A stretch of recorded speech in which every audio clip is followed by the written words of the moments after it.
Ms. Skinner, thanks for coming to Darla's IEP meeting. I am the vice principal. I'm over special education, and I'm here to take notes. Everybody should have their IEP. Is anybody missing anything? Well, this is David Saunders. He's your child's teacher. I'm sure you've met before. Nice to see you again. And this is Stacy Burnett, who's the special education teacher.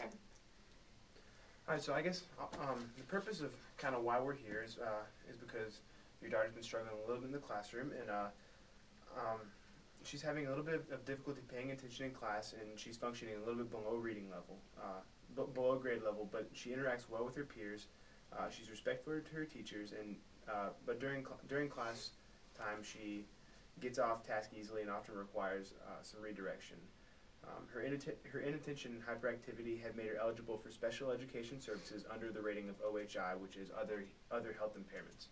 Yeah, I feel like my child struggles a little bit, and I just feel like she isn't as smart as the other students. No, that's not what we're saying at all.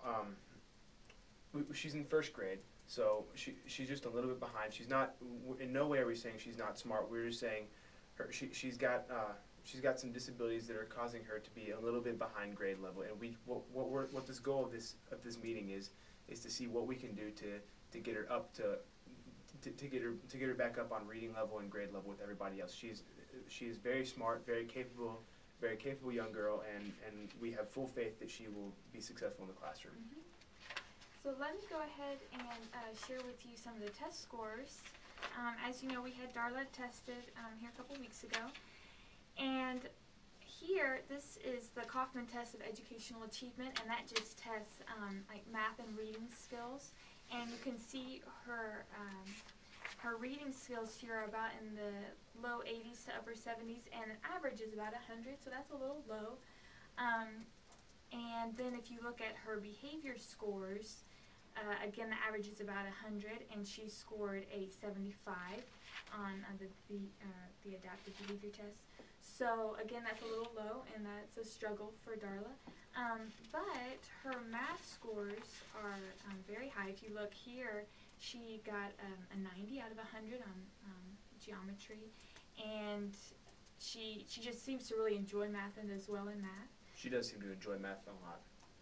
And but her reading scores are low. She got a 62 and then a 55 in language. So we're going to see what we can do to get her back on track in reading.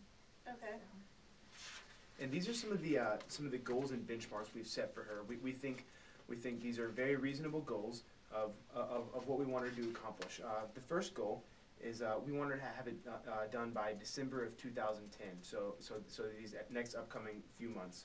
We want Darla to be able to differentiate between singular and plural nouns in a sentence with 50% accuracy. And then by May, try to get her to 70% accuracy. Okay. And then hopefully by next September, she will be up to 100%. And then we have here some of the different services that we're going to provide to help get her to this point.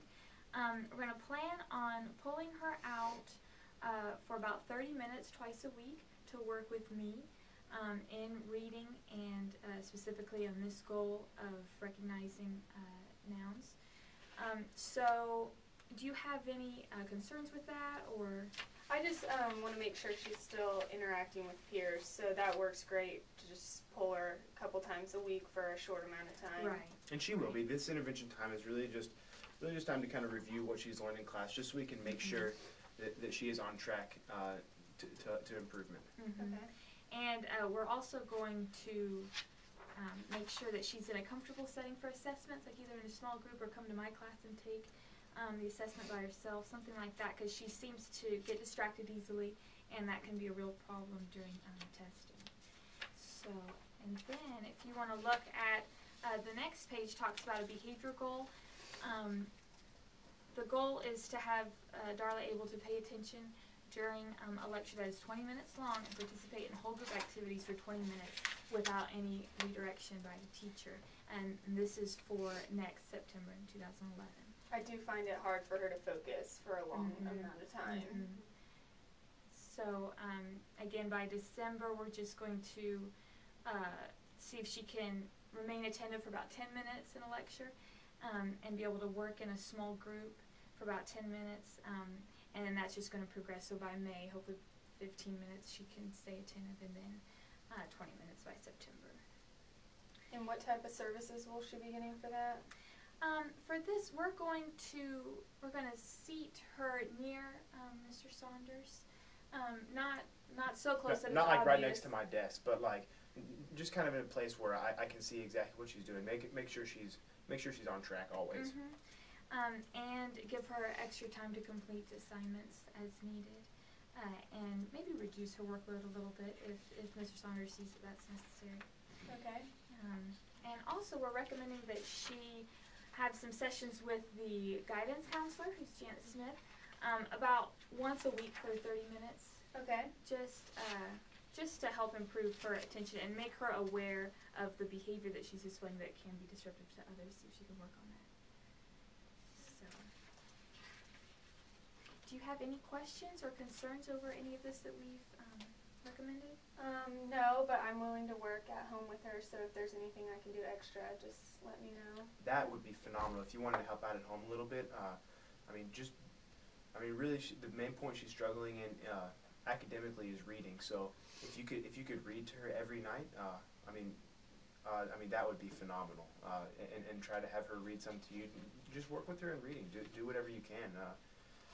So yeah, that would help out. That would help out a ton if you could just do some work at home with her. Okay. All right. Thanks so much for coming. Thank you so much. And we need to go over the Just get your signatures. Signature real quick that you were here and are fine with all the recommendations that we made. And if you have any questions, concerns, or anything, please don't feel free to contact me or Stacy. Okay. Thank you. All right.